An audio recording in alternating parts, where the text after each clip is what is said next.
Good evening, one and all present here. I am Dr. Sharvari Govilkar, IQSC Coordinator, Pillai College of Engineering. On behalf of IQSC PCE, I welcome you all to this national level webinar on the first step in improving engineering education in India, AICTE's new rules for admission and eligibility. Today, we have with us Chairman of Mahatma Education Society, Dr. Vasudevan Pillai sir, Chairperson of Management Board of Mahatma Education Society, Dr. Daphne Pillai ma'am, COO of Mahatma Education Society, Dr. Priyam Pillai sir, Principal, Pillai College of Engineering, Dr. Sandeep Joshi sir, Dean R&D, PCE, Dr. Goel sir, heads of various institutions of Mahatma Education Society, and my dear faculty members. I once again welcome all the dignitaries present over here.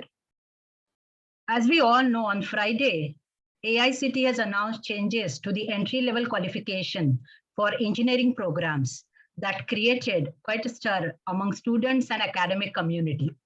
We have many questions in our mind, like is studying physics and maths in high school no longer a prerequisite for pursuing BTech or BE program? What changes has AICTE made to the entry-level qualification for admission to all the engineering programs? Can someone now take admission to BTech or BE program without having studied physics and maths in class 11th and 12th? So is it an expansion of choices or will it impact the quality of engineers produced in the country? I'm sure that all of us have many such questions in our mind. So to find out the answers to all such questions, PCE IQSC has organized this national level webinar to understand and discuss all the potential opportunities and risks of this decision. It is my proud privilege to introduce and welcome our speaker for today's webinar, Dr. Priyam Pillai sir, who will share his views and perspectives about AICTE's new policy.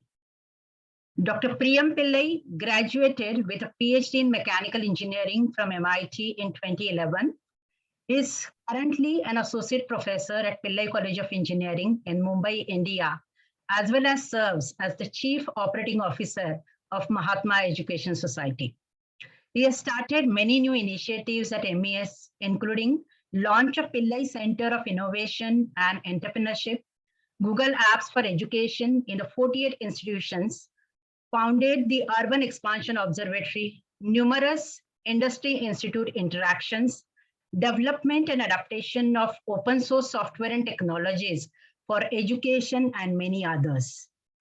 As a faculty at PCE, his research interests include development of instruments for material testing, applications of GIS and remote sensing for development of maps that can be used for urban planning.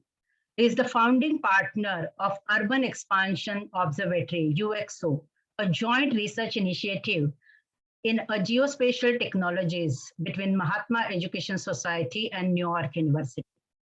He is also the director of Velectus Private Limited, a geospatial analytics company that specializes in providing geospatial solutions to small and medium businesses as well as various government agencies. The company was the winner of Maharashtra State Innovation Society Startup Award in year 2020. Sir is the winner of numerous awards from the US government as well as private organizations. He was awarded the Gold Award of Innovation by the Institute of Soldier Nanotechnologies, sponsored by US Army. The National Science Foundation Graduate Research Fellow Award, the US Berkeley Material Science and Engineering Department citations.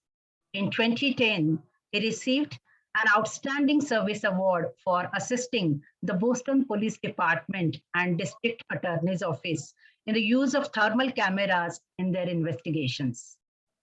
So it is a great pleasure to welcome such an eminent personality as our speaker for today's webinar.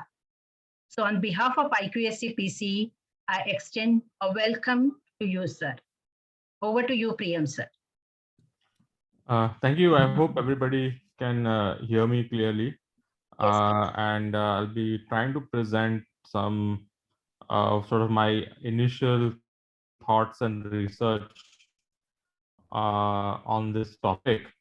it's a little bit of I mean, it's become a controversial topic, even though I do not think it should be too controversial, but it has become it, and so it's good to sort of have an open discussion about what it means and what it is, and have a discussion that's not based on media reporting. What I found, and I think this is generally true, that the media's interpretation of what AICT is saying and what is actually in the document is quite different from what is actually what AICT is saying.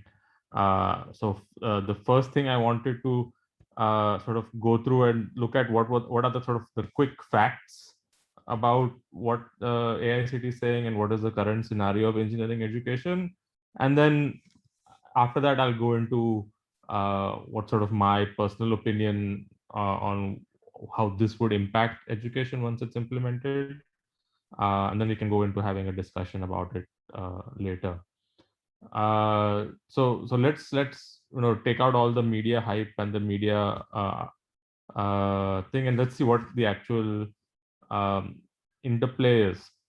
The first thing that I think we all should understand is what is the current scenario of engineering education in India. Now we all know it's quite it's not good.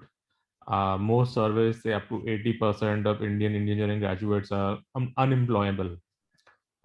Maybe because they don't have enough technical skills, maybe because their communication skills are poor, maybe because they don't know they don't have the experience and teamwork.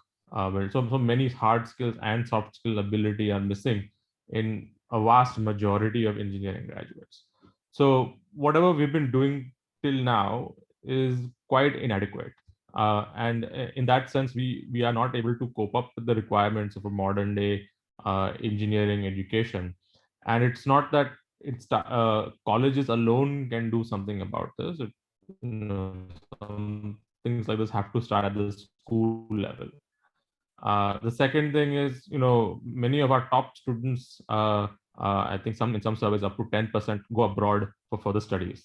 This is up to 2012. After 2012, this trend is reversing. So some more and more students are staying back, starting companies. So that's a good trend that's going on.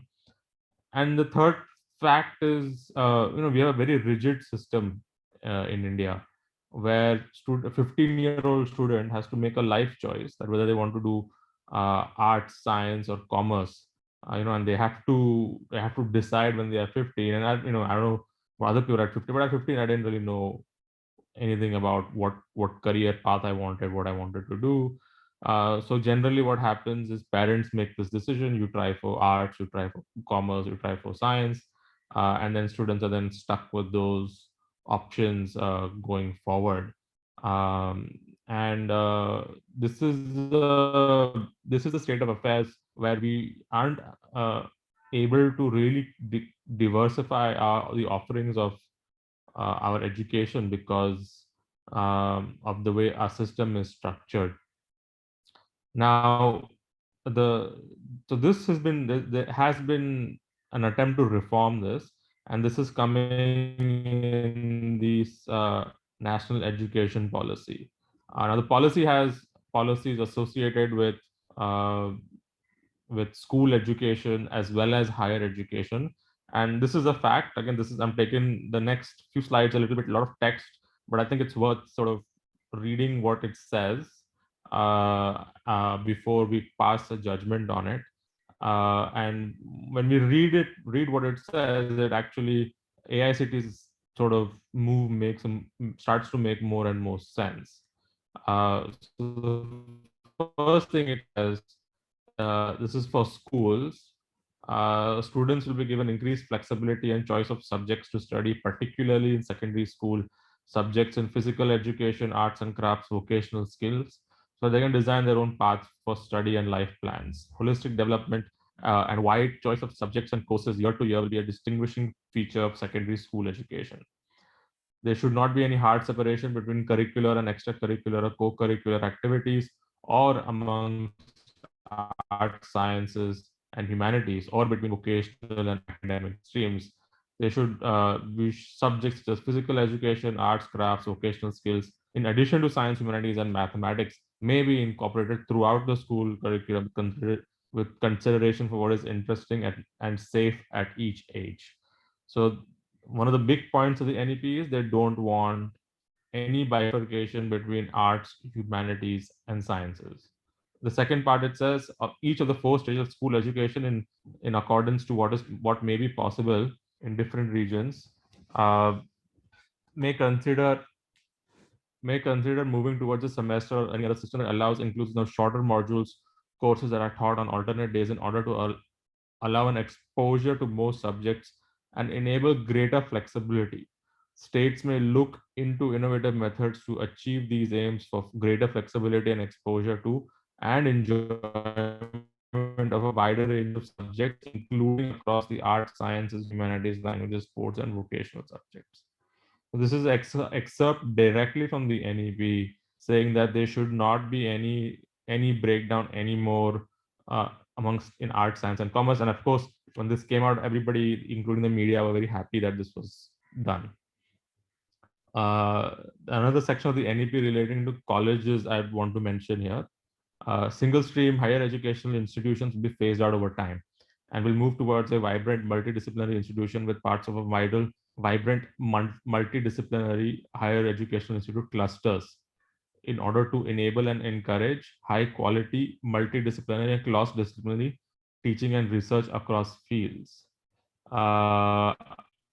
Single stream HAS in particular will add departments in different fields that will strengthen the single stream that they currently serve and will attain accreditation and autonomy. So I won't go through this whole thing, but the point is they want educational institutions to be multidisciplinary, offer multiple disciplines of subjects and choice and multiple choices to students.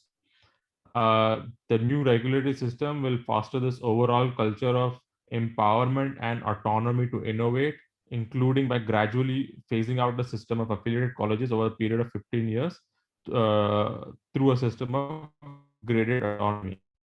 So institutions will be multi-streamed.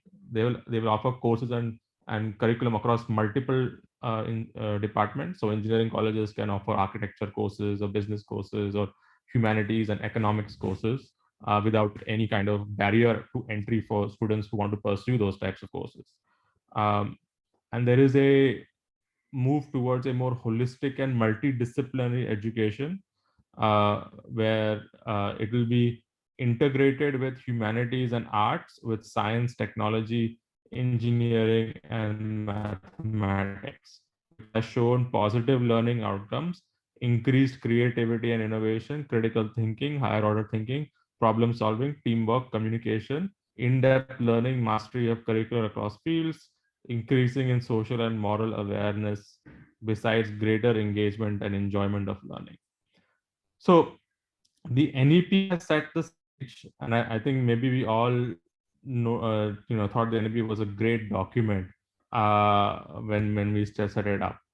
So, but this is the context in which AICTE is working. First, they want to not have just a simple, a simple sort of one-track path to becoming an engineer. They want to have multiple tracks to becoming an engineering student, including students who have exposure to humanities and art and things like that, so that they would improve their soft skills and communication. So what AICTE has done now, let's look at specifically what AICTE has done in terms of this. So this is directly taken from the current approval process handbook, the latest version. I think they made some changes to some parts of it, but this is whatever is on their website as on March 14th, 2021. Now this can change. AICTE tends to make corrections to these things, but as of right now, the admission to engineering, a first year undergraduate engineering program, is past 10+2 examination with physics, maths, chemistry, computer science, electronics, IT, biology, information technology, biotech, technical vocational subject, agricultural, engineering, graphics, business studies, entrepreneurship, any of the three. So as far as AICT is concerned, to be eligible to be for an engineering degree, you have to take any three in this combination and score about 45% marks in those subjects. So AICT is very much, so this is the actual rule, what it does. It doesn't say you don't have to take mathematics, but it says you can mix and match different subjects based on your own interest and your own interest and your own values, and you can create your own curriculum that you may follow. Now, having said that, I'll just escape from this and I'll stop sharing my screen. So those are the facts that AICT and the National Education Policy says. And I stopped sharing my video, so I hope whatever's on the screen is appropriate for YouTube. Is that correct, ma'am? Okay, sir. Okay. Everything is okay. Fine. So here, what so what does this mean, right? So the AICT has said, maybe I'll just keep that up.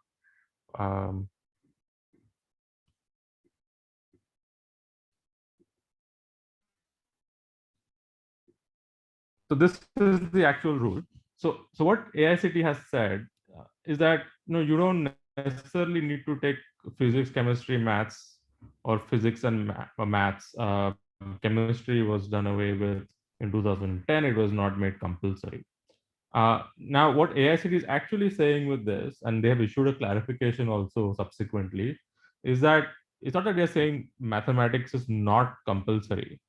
All we are saying is that we want to give more flexibility now to the universities and the colleges to determine what is the appropriate subjects a student needs to take to pursue a specific engineering field.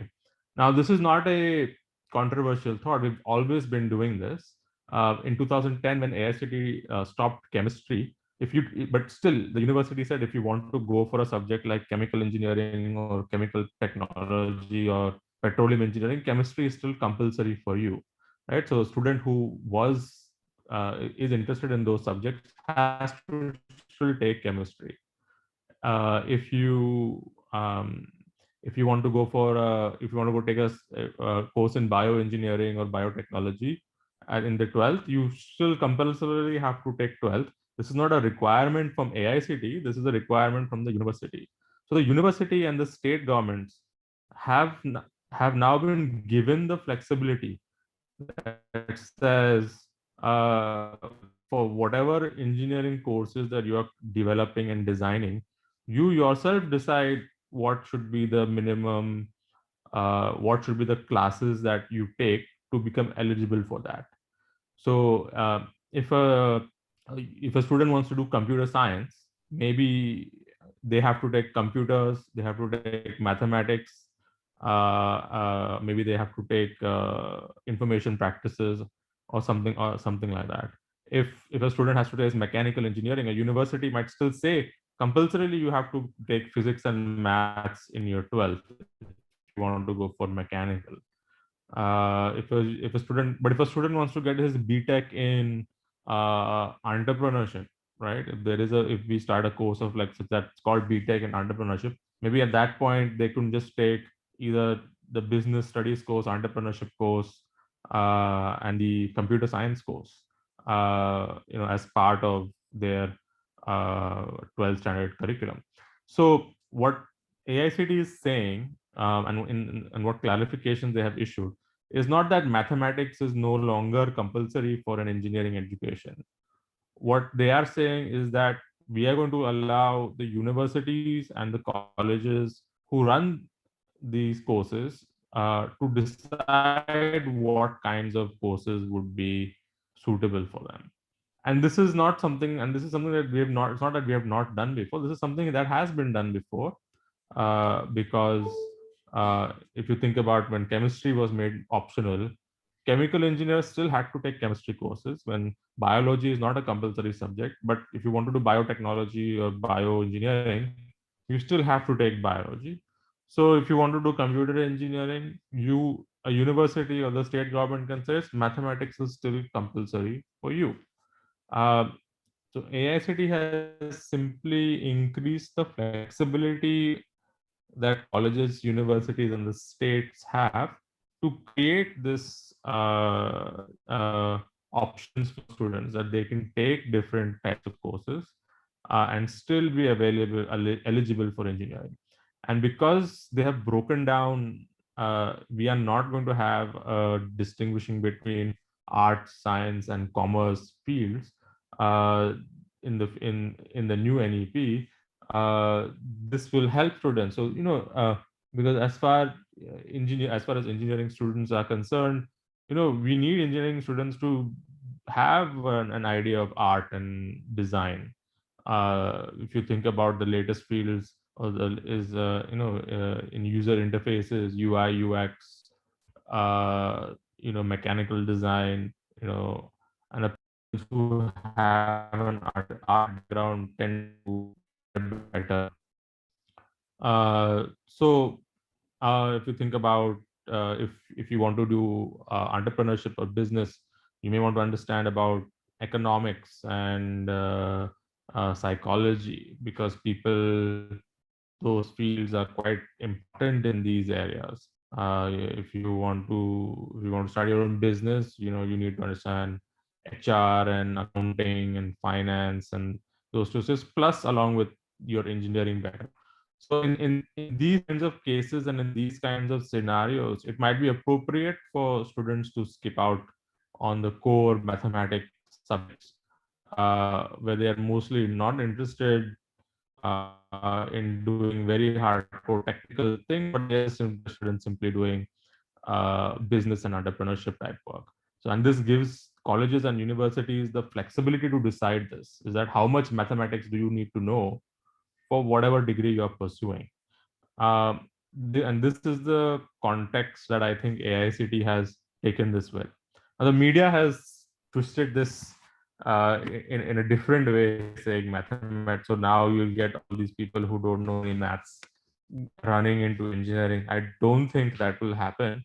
I think that provided that the states and universities now decide that this is how we are going to run our 12 standards and our 10th standard, 11th standard, 12th standard, and a college curriculum, we'll be able to manage our courses and curriculum. Now, this, of course, is more work for curriculum development teams, boards of studies, etc., in different colleges and universities. But again, this is not something that we should think that is a unique thing to India. I studied abroad. I studied in the US, and in the US, I came from 11th and 12th system in India. There were people that came from Africa, from South America, from all over the different states in the US, China. All had different systems of education. All had different subjects that they had studied in their undergraduate, in their junior colleges, in their high schools and secondary schools. But they all came to the same university, and they all came there. They all decided what subjects they wanted to learn. They all picked the courses that they wanted to study, and what the university did to make them have them come up to the same level. When you enter the university, they gave you a couple of aptitude tests to see how good your maths skills were, how good your English skills were, and based on that, they recommended whether or not you need to take a bridge course. Sometimes you do need to take a bridge course. Sometimes you don't need to take a bridge course. So that flexibility will come only when colleges and universities become autonomous, So this in a way is projecting into the future the this projecting into the future what the requirements of colleges and universities will be. If I'm an autonomous college offering an entrepreneurship uh, uh, BE course, these are my requirements, these are what you need to know, and we have the flexibility of offering bridge courses and things like that. So I think the point is, I don't want to belabor this point. The point is quite simple. Is AICT has made uh, a small change, I think, but in its impact, it could be quite big. We will start to see implications of the new education policy, and I think this is the first one of them. This is going to change the it'll be more work for honors academicians to plan out how this will be implemented. Again, this cannot be something like this cannot be implemented overnight either. So I think the state and the universities will stick with the physics, chemistry, maths subject requirements for now, but over the course of time will maybe make it a little more and more easier to have different subjects integrated within an engineering education. I think one more thing I'd mention is like there is no we have direct second year admissions into engineering, right? So diploma students have completed their diploma can go for degree in their second year. Now these students actually do not have any mathematics, so they have a tough time with math, but we have a bridge course for them. So this idea of this bridge course is not new. This bridge course has existed ever since we've had lateral entry for students who come in the second year. But now we would have to start thinking about bridge courses for students coming in the first year as well. So my my personal opinion now is that I think this is a good reform. I think AICT is giving up a little bit of its rigidity in terms of what it thinks an engineering education should look like. No one complained too much when they got rid of chemistry. I don't think anybody would complain too much if they got rid of physics even. But maybe because they've also made mathematics compulsory, there is a little bit not compulsory. There's a little bit of consternation amongst a lot of academicians, but I don't think that's what they're saying. And I think what they're saying is that the universities and the state governments can decide and maybe provide a mapping that if you take these courses in your 11th and 12th standard, then these are the engineering programs you're going to be eligible for. And I think that is what I would take away from this.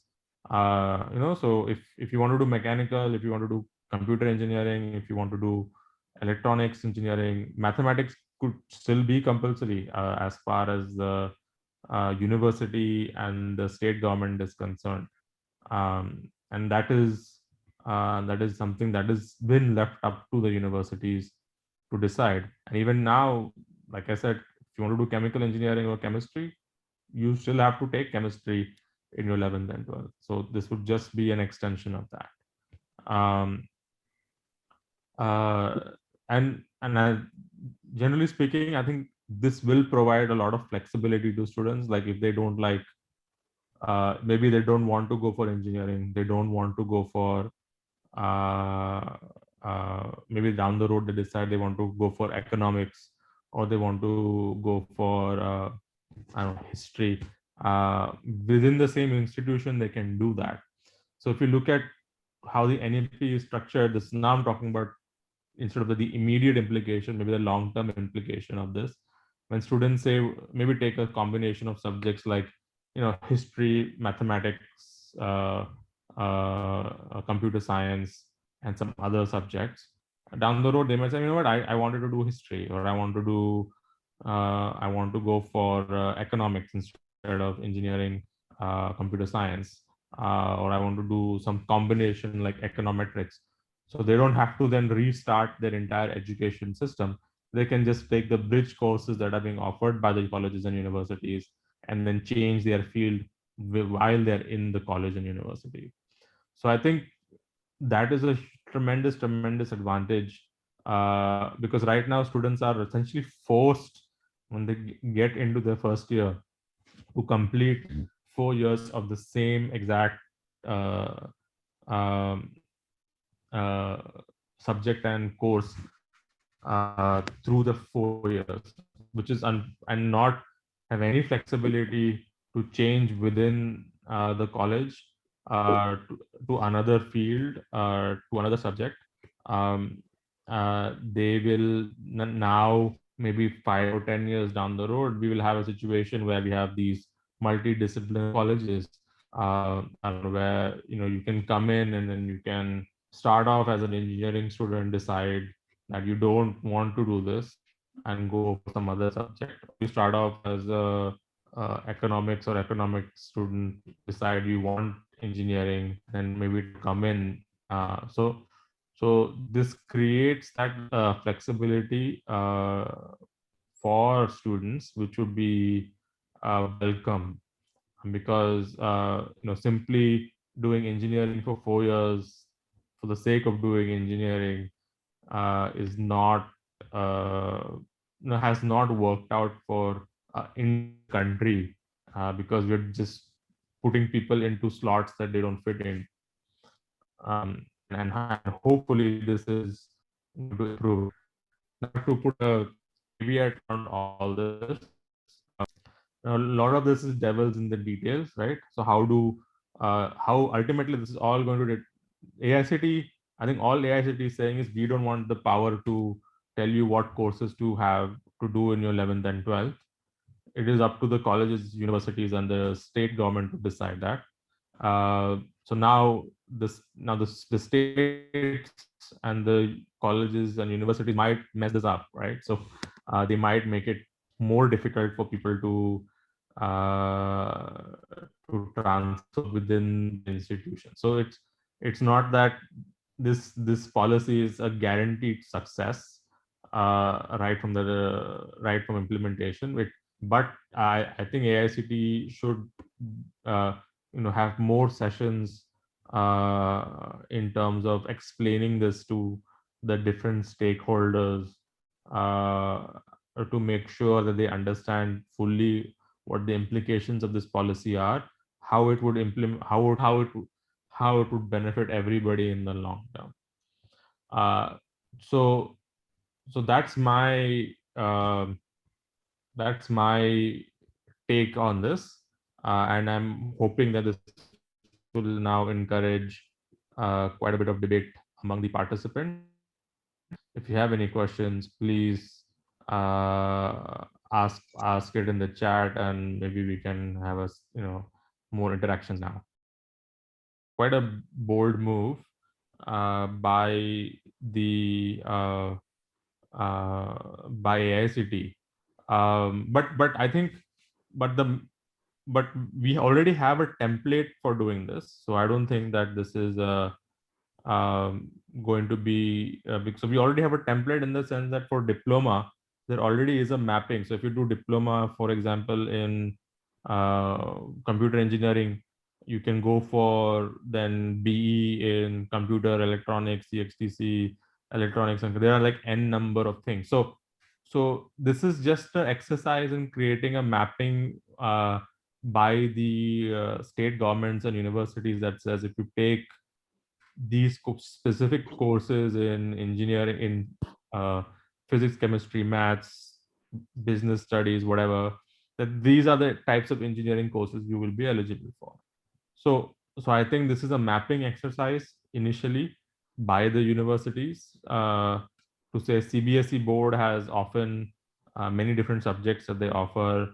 Now this will also force our state boards or HSC boards to change, to offer a more holistic education, not just art, science, commerce. So I think beyond the universities and DT changing its policy, the state boards will have a harder time, because now they have to cater to, now we have arts colleges, science colleges, commerce colleges. They will all have to kind of, they're all now junior colleges, right? They can offer whatever courses they want. What do they have, all the facilities to offer these courses? So all these things will have to be, I think it's more difficult for the 12th standard system to adapt, a state board system to adapt to this, than it will be for the other. So CBSE board already has, you can take a choice of many different courses. International IGCSE IB boards already have many different systems where you can adapt to this. And for them, it's quite easy. They don't have this breakdown of art, science, and commerce. It's CBSE 11th and 12th, and ICSE 11th and 12th, and IB 11th and 12th, which is that's a holistic thing where you have to take courses in art and history and English and physics and maths all together. So these boards will not have a tough time. I think the tough time will be in your HSC boards, where you have this breakdown between art, science, and commerce. So they will have to change, and I think the challenge will be for them to change first. Then then it's just up to the state government and the universities to say, okay, these are the courses that we are offering. These are the eligibility criteria of those courses, and that I think that in a sense is a simpler exercise than the, but the first 11th and 12th has to change, so that then the states and universities can change after that. Yeah, thank you, sir. Thank you. Monica, madam, you can take the next question. Yeah, Richa, over to you, Richa. Yes, thank you, ma'am. Sir, the next question is from Mr. SB Kadam. He is asking, is there any role of standardization once this is implemented? Well, I mean, there will be a little bit of standardization. I think I don't think we're still quite a large country. Like catering to every individual student's needs is quite difficult. There will be some rigidity then that will come later, because because we have so many young students, young people coming into our colleges. Some stuff will have to be standardized, I think. But I think the goal is good in the sense that they want to have more flexible educational spaces where students can pick and choose what they do, and I think that is a commendable goal. Whether or not they choose the right path to reach to that goal, I think that jury is still debating. But let's see. I think something needs to be done, right? So our unemployability is at a crisis level. So we certainly need to do something to sort of shake things up, and this will shake up the 11th and 12th portion of our education system, which is essential, because if our 11th and 12th improves, then engineering will improve, and then the graduates of engineering will improve. So I think this is a good thing, provided that our 11th and 12th system adapts to it in the appropriate way. Thank you, sir. Over to you, Monica. Yeah. The next question is from Dr. Sushopti Gavde. Madam is asking, if students will not select physics and maths combination, will they be able to complete engineering? Is it possible to do engineering without maths? Well, I mean, it depends on what type of engineering. Engineering is not one blanket thing that's everything, right? There is so many different types of engineering, and many different types of people use engineering tools nowadays. So if you're a journalist these days, a lot of journalism work is sort of data science and data analysis. You download data and you try to analyze it, and you come up with statistics and you present those statistics, right? So if you're a journalist, should you know maths? I mean, you kind of do. Maybe up till now you didn't need to, but now maybe it's a good idea to study maths as a journalist. And I think the same thing, with engineers, right? If you're an engineer, physics and maths, sure. There are many fields of engineering that need physics and maths, but they also need, engineers need to know about art and design. They need to know about economics. They need to know about finance and accounts if they are going to go into the business side of things. Most of the engineers end up as managers of businesses. They need to understand sales, distribution, logistics, supply chains, etc., etc. So engineers need to know many things.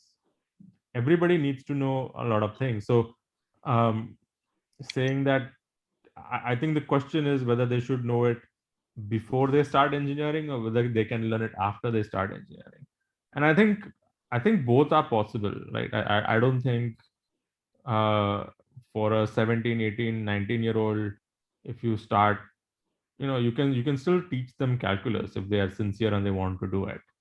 And I don't think we should put some rigid restrictions on that, right?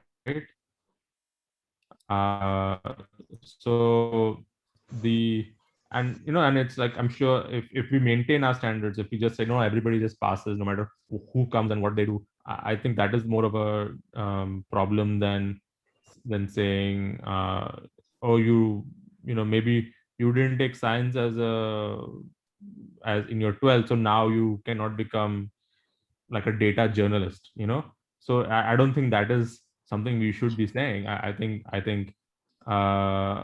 people who want to learn and who want to take maths and physics, maybe who didn't do it in the 11th and 12th, can, if they can learn it, they can get good grades, they can pass their exams. Why not, right? Why should we be the ones to tell them that you are not, since you didn't take this when you were 16 and 17 years old, you cannot take this when you are 18 and 19 years old. Okay, sir. Approach is good. Thank you. Thank you. So the Go next question is from Sharvari ma'am. Will the IITs accept the ideas of diluting the mandatory PCM criteria for admissions to the UG programs? I mean, they don't need to. I mean, they have their own criteria. Why should they change their criteria? They if they start their own humanities courses, if they start their own art courses or architecture courses, then they probably don't need to do that, I don't think. But it's like, it's up to them. The point is, it's up to the IITs, right? The central government or MHRD or whoever is not telling them, no, you make it come, or you allow everybody to come in and do this, or they're not, or you made these courses compulsory for admission. It's not. IITs themselves decide what is the admission requirements, and they go as per that. I think what AICTE is just merely telling us, the state governments and the universities, let them decide their admission requirements and go as per that. AICTE doesn't want to come in the way of that decision. So IITs are autonomous, and AICTE is just saying that we are not going to make it compulsory for all colleges across the whole country to do it this way. Let you at your local level decide what is the requirements for education in your universities. So, so I think the IITs are autonomous in the sense that they make their decisions, and in one sense, we also become autonomous as far as that basic engineering admission criteria is concerned. Thank you, sir. Over to you, Monica ma'am. Yeah. Next, Richa, would you like to ask? Yeah, sir, actually, I just had a query that, as you said, that they can go for any choices of subject in the 12th standard. So at that age, suppose if they have taken any 3 subjects, so is it like that a more flexibility in 12th standard will end up to a lesser flexibility in engineering? I mean, I don't think so. I think we're getting into the weeds of this, but there are a couple of things that go hand in hand, right? So once you become an autonomous college, you can give flexibility to those students, right? So for example, like in a foreign university, if you come in from a country that is not an English speaking country, and you maybe the university doesn't think that your English is quite good enough to take the classes there, then they make you take a bridge course in English. You have to pass that course. and then you can continue on with the normal curriculum. The same thing applies here. We never ask this question about diploma students, right? So diploma students who come in without any mathematics into mechanical engineering in the second year, they have to take advanced maths without any maths before that. What do? You offer a bridge course. They take the bridge course. They're able to pass their mathematics exams, and then they move on to the next year, right? So again, this notion that you have to study this subject when you are this age, I think we need to kind of get rid of that notion. We offer bridge courses now. We offer bridge courses to diploma students. There is no reason for us to say that 12th standard students who without maths also cannot do the same exact thing diploma students have been doing for many years, and very successfully. Like, your computer diploma students are very bright, very brilliant students. They have a lot of practical knowledge. They don't, they do a lot of good work. They go start companies, they go for higher education, they do everything. And just because they did a diploma doesn't mean that they're inferior or anything like that. It just means that they had to cope up a couple of months by taking a bridge course, and that was it. That was simple.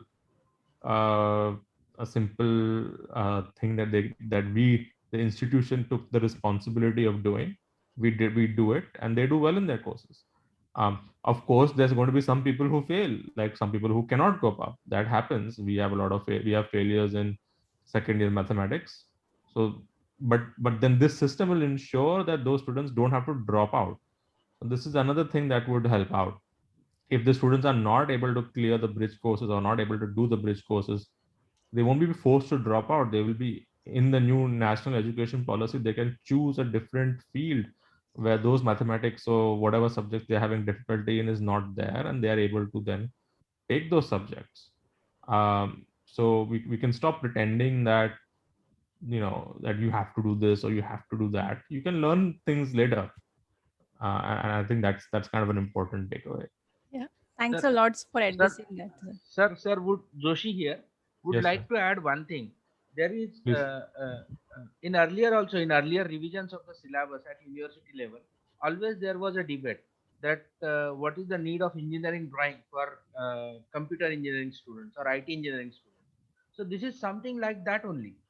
Then a time will come then when people will say that what is the need of chemistry needs to be learned by mechanical engineer. So other means mechanical engineer should have a good knowledge about physics, mathematics, and maybe engineering drawing, which is the option is given now by AICT.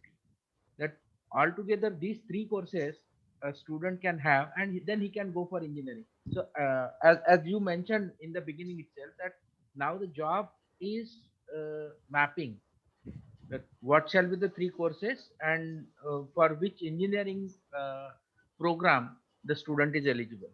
So this is something like that only, that many computer engineers and IT engineers are saying that what is the need of learning engineering mechanics and engineering drawing for computer and IT engineering. It is something like that only. Yeah, I mean, so that's why I actually don't think this should be very controversial. I think it's kind of hyped up by the media quite a bit. Yes, sir. I think AICT has done the correct thing, and they haven't backed down. I think in the media they've said AICT has made a U-turn and all that stuff. That's all wrong.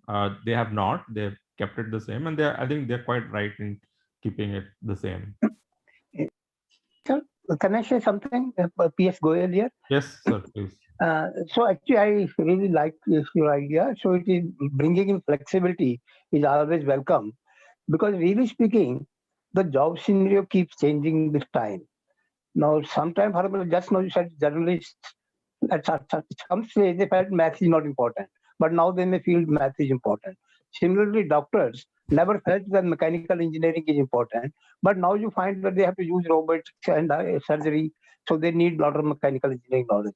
So what is important is the student should have a capability to learn new things. Yes. As he goes along the career, he will have to adopt to new requirements of the job. See, today, for example, he may say that, okay, chemistry is not important for me. I mean, maybe after 5 years, he may say chemistry is important, or let's say biology person may like to learn mathematics, or mathematics person may like to learn biology. So basic thing is that they should have a capacity to learn new things. They should be open-minded, and they should not stick that I'm only mathematician or I'm a mechanical engineer. That compartmentalization has to go. Yes. So it should be exactly. more flexible. Right. So I think this is the first step towards creating that flexibility. Correct. And it's actually quite a small step, even though there's been a lot of controversy over it. But I think this is very a good step. But sir, you see, there will be unemployment of the physics, chemistry, mathematics teachers. What they will do? If there is no engineering in engineering these subjects, then these teachers will be thrown out. So But that's the it's I don't think that will happen, because I think universities and even colleges will say if you have to do mechanical engineering, you have to have Yeah. physics and maths. There is no, you no, cannot get out but you of it. see don't you think that research work will be affected after that? If you are not studying mathematics and physics, your ultimately goal is the doctorate and other things. Research work will be affected, because in research you require mathematics and physics very much. So this is one of the drawbacks. So why you want to call it physics? It will be problem oriented. See, there will be certain problem has to be solved, and he may have to learn part of the physics. He will learn that part of the physics and do the problem. So he has not to see, the person has to learn solve a certain problem, and he has to learn that part of the physics or chemistry or biology. So why you have to compartmentalize it?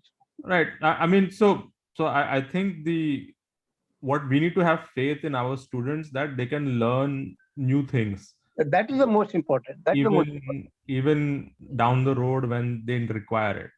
Exactly. So like as a PhD person, that's your job. You learn whether or not you have taken maths and physics in your 11th and 12th is irrelevant to how you might have to learn completely new types of maths and physics and stuff in your PhD, right? So everybody who did PhD in the last 10 years probably did not do AI, ML, machine learning in their 11th and 12th. Exactly. So we all had to learn that. We all had to learn a new type of mathematics. And in fact, jobs after 20 years, what kind of jobs we will have? I mean, no one has idea that exactly what kind of jobs we will be doing. And so there may different kind of skills would be required. And one should have a capability to pick up new skills as the job demands. So we should think about what we did in our 11th and 12th, and think about how much of that as a PhD guides, as PhD scholars, as researchers, as scientists we use. We use some of it, no doubt, right? But a vast majority of those things we've learned it over time, like by repeating it again and again and again and again. I've learned how to make integrals, how to use Excel, how to take derivatives. So I've learned that not by. You are right. When we were a student, there was no computer. Yeah, so we learned. I passed out from IIT Roorkee, but there was no computer. But now we have learned. We are better than the younger one. So Yeah. you see, you'll have to cope up with the situation. Right. So I think creating the flexibility and telling students that no, because you did this in your 11th and 12th, now 5 years later you don't have these choices, is something that I think we should probably do away with. So I think it's better this way, because now we find that in banks, people are with mathematics degree, they are finding jobs in the banks. So 10 years back, no one thought that would be the scenario. So things keep changing with time. And I think we should remove the rigidity. We should say that exactly. Whatever you did in your 11th and 12th is important, but it's not like end of the world. That's something you can still learn again in college or in university or in PhD, whatever, if you really require it. But that should be the approach. Yeah, over to you, Monica ma'am. Yeah, thank you, sir. This is a question from Basu, sir. How will CET questions be set if we follow this liberal pattern of entrance exams? Well, I mean, CET questions will be set the same way they're set now, is that they will take the syllabus of whatever is taught in the 11th and 12th and set those questions. Now, I mean, I think if you I think part of the NEP is to remove sort of the distinguishing things between professional and non-professional education. So I think CETs might go away altogether. If not, I think CET will become more like a SAT or a or something like that, where they only ask you questions on language skills and mathematics, and not like very high level mathematics, just basic logical and reasoning type things. And we have to really rely on our boards, our CET, we should not say that our board exams are not important, right? Our 10th, 11th, and 12th, that mark sheet has to be more meaningful. So I think there has to be some focus on that. CET by itself, I'm sure the government will find a way to have a CET syllabus that's a common syllabus for engineering and do it. But again, it's going to be a little bit tricky at first, but they'll definitely find a way. Maybe you could have a CET where you choose I want to take the CET in business studies and maths and chemistry instead of taking it in a normal CET. You can have CET in multiple subjects, and you decide what subjects you want to take the CET in. So there's that. So that's sort of the SAT2 kind of scheme that they have. So there's ways to come around it. There is no hard and fast rule. Sir Joshi here, referring to this, one question came in my mind, that will it affect the class culture,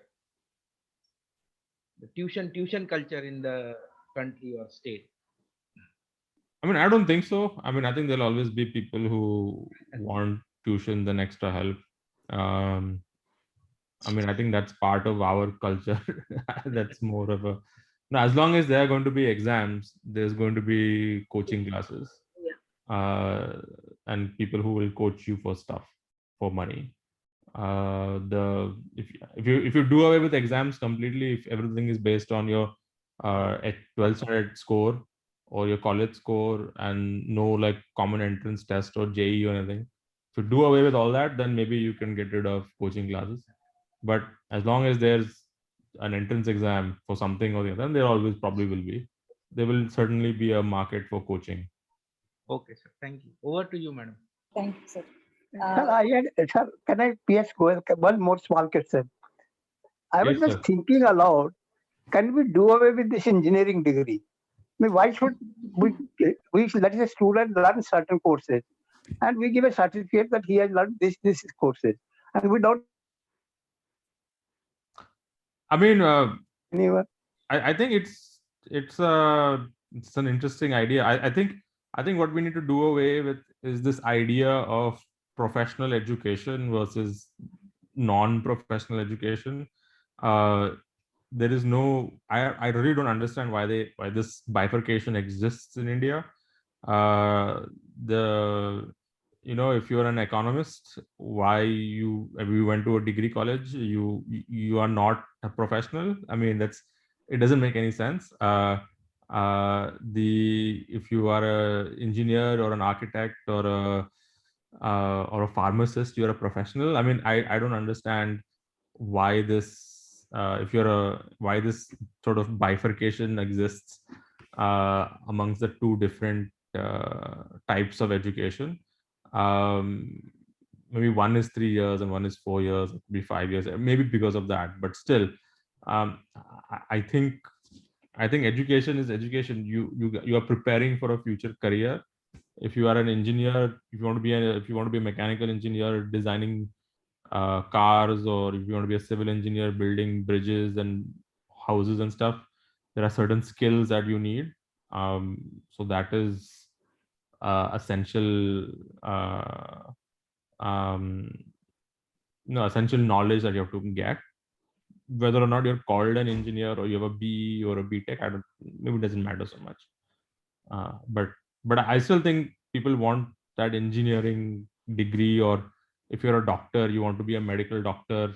You want people to call you that. So maybe that will continue to be there. Thank you. Thank you. Thank you, sir. Over to you, Richa. Yes, ma'am. Thank you, ma'am. So there is a question from Khade, sir. He is asking whether all the students will be eligible to take admission to any branch of engineering, or they are eligible for specific branch depending upon the subjects taken in 11th and 12th. Yeah, I would like to just, there was one more question from YouTube. I think it can be in the way that, as you said, that suppose if there is computer engineering and you are making computer science as mandatory for computer engineering, and you will offer a bridge course for maths. But suppose if the student has not taken computer science only, whether he will be eligible for computer engineering or not, or whether there will be a bridge course for all mandatory subjects. No, I think there should be a bridge course for all mandatory subjects. I don't think, I think it depends on how the DT or the universities sort of implement this. I'm not sure what they're going to do.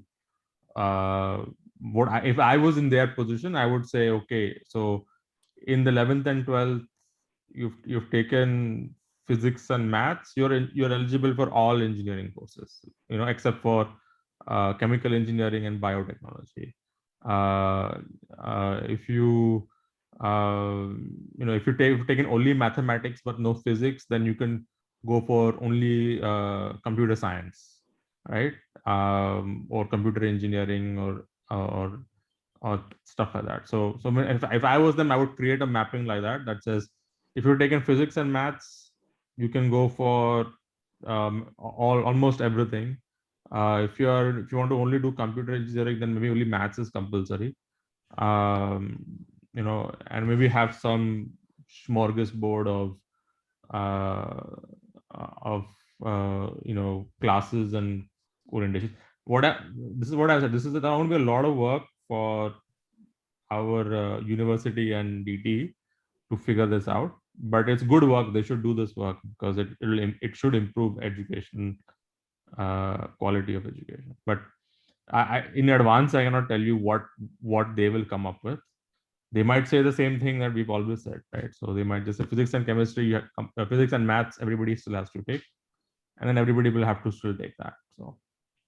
Yes, sir. Thank you, sir. And maybe that's why they are opposing, because they are put to more work now. Absolutely. Well, yeah, and I think it's also been misrepresented pretty extensively in the media. So I think that's another thing. Thank you, sir. Thank you for addressing. Over to you, Monica, ma'am. Yeah. Sir, this is a question from SB Kadam. That is it going to affect on research work in core engineering, like mechanical, electrical, and civil? No, I think like in any engineering field, you have to kind of. Sir, just a minute, sir. Just a minute. There is one more question from SB Kadam, that how to face examinations like GATE, BRC, or UPSC, ONGC.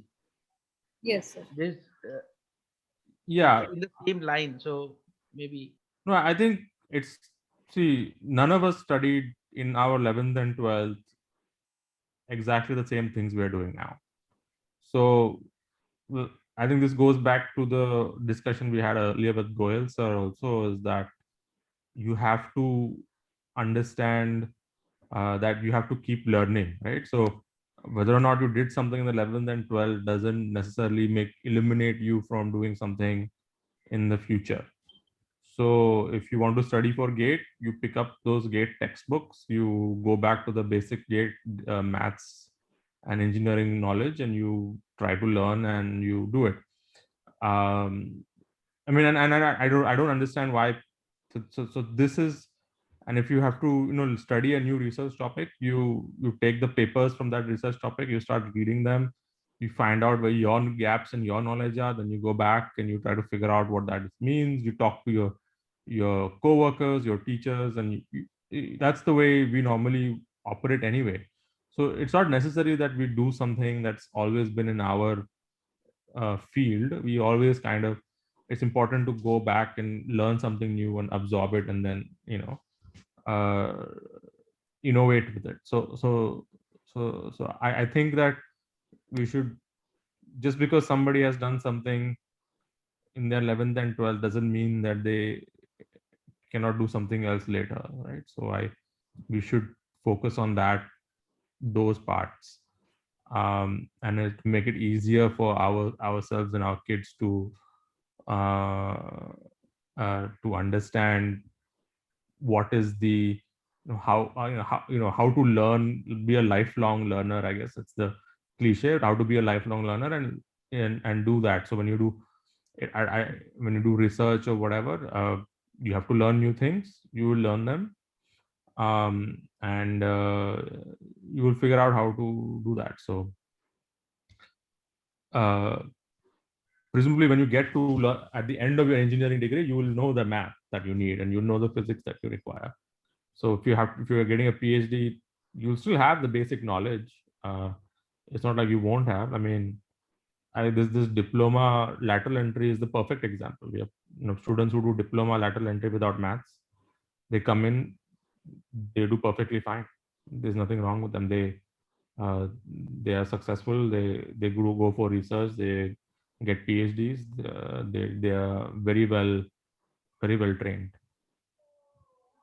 Sir, I would like to have your viewpoint on the evaluation system, current evaluation system. Shall the evaluation system also has to be changed, referring to the admission criteria?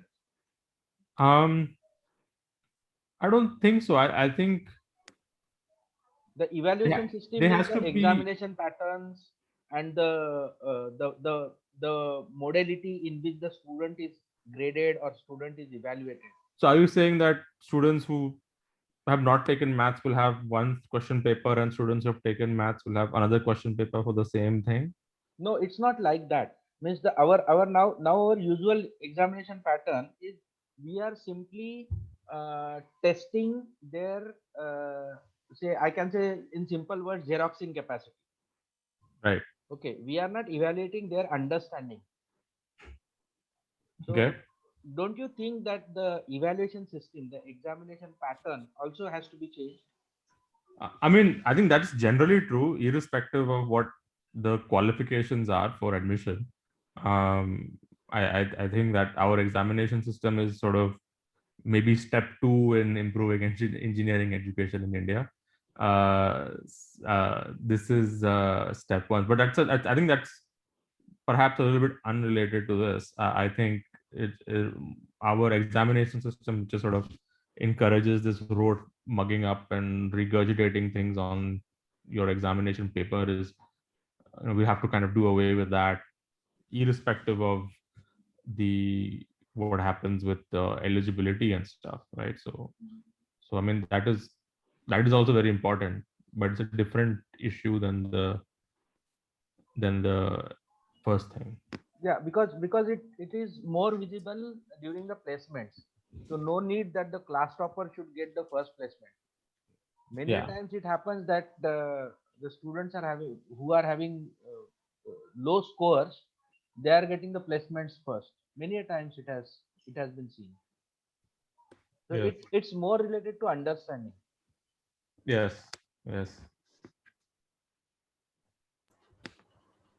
Yeah, maybe Sharwari madam. Hello. Excuse me, sir. I am Professor Ravindra Nikam here from first year engineering.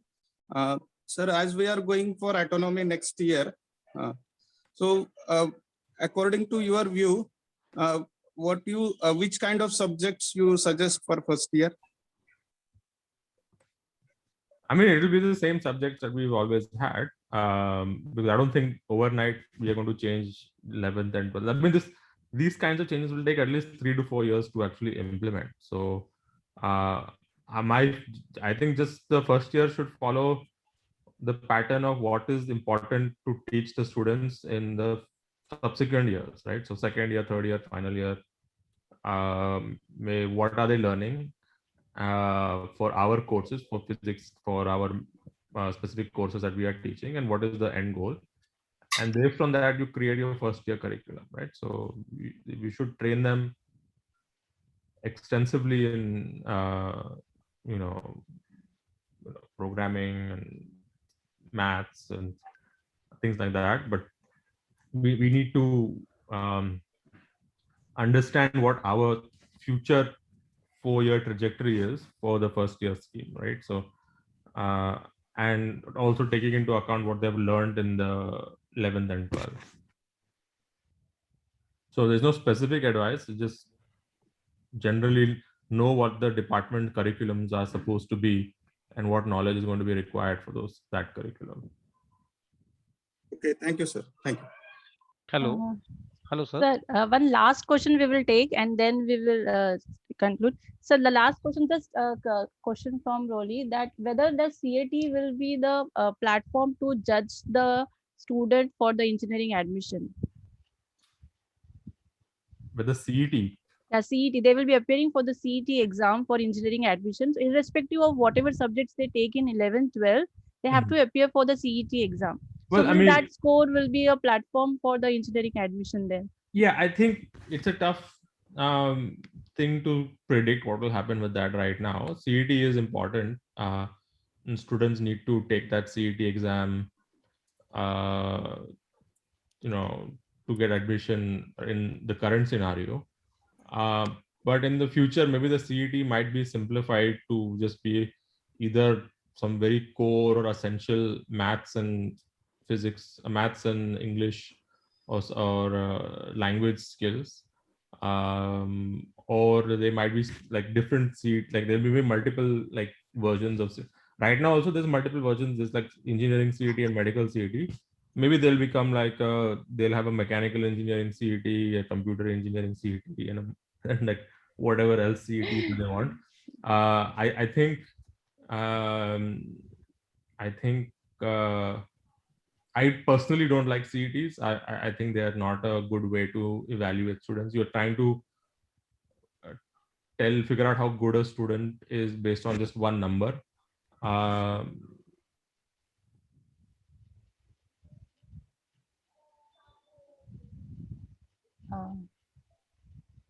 Hello. Some connectivity issue at Sassin. Yeah. Sir, Professor Kadam wanted to say something. Hello. Yes, sir. Sir, actually, what will be the significance of physics, mathematics, subject like physics, mathematics, to develop a aptitude skill, then analytical skill, or some sort of logical approach, what irrespective of branch?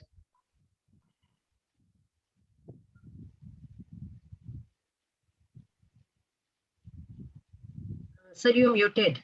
Yeah, sorry, we will just record the question. Yeah, Priyam sir is again. Kadam sir, you can ask the question once again.